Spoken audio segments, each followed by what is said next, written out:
Hi, Just Mayang. Thank you so much for your comment. So, I know I already responded to your comment sa aking comment section, pero I just wanna elaborate how a secured card or sa BPI, they call it BPI Express works. So first of all, this kind of secured credit card is being offered oftentimes sa mga newbie pagdating sa credit line. Mga newbie sa pagdating sa credit card to be specific.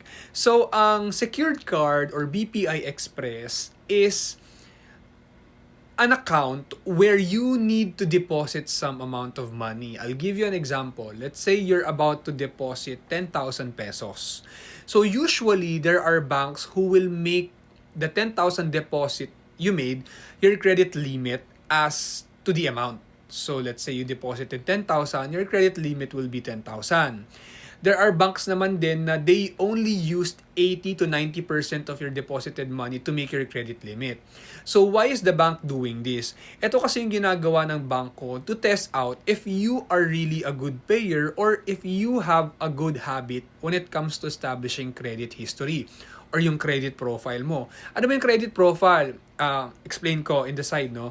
Ang credit profile mo is ito yung record mo, track record kung gaano ka kadalas umutang at gaano ka kadalas magbayad. May late payments ka ba? Buo mo ba binabayaran? On time ka ba nagbabayad? So ito yung parang record mo o resume mo sa bangko na, what's up, bank? I am this person. I pay on time. I have this credit limit in different banks. So I'm applying for your credit card and if you can give me your credit card. But again, I've experienced the same thing na na-experience mo eh. Nabago ako sa credit card. Tapos,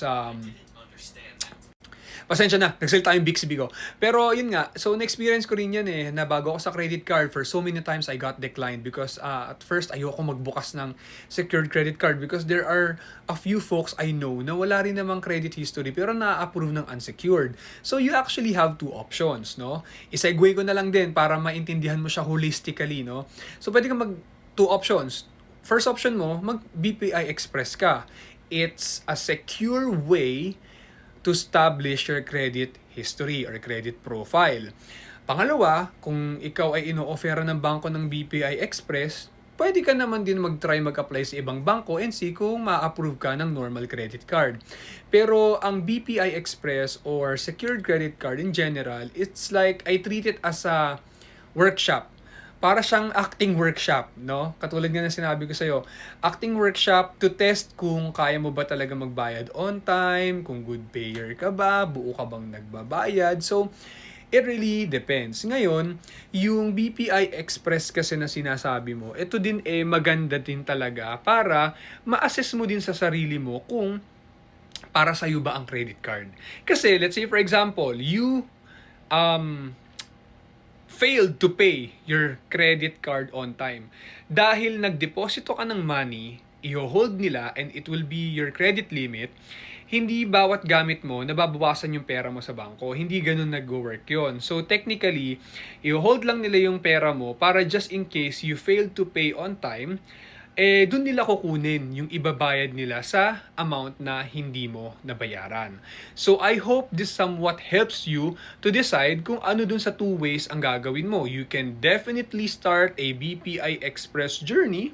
It's a good way to establish your credit and to really assess also with yourself kung kaya mo ba talaga mag-credit card. Pangalawa naman, kung ayaw mo naman magdeposito ng pera, you can always apply for a normal credit card to a different bank. I hope this helps.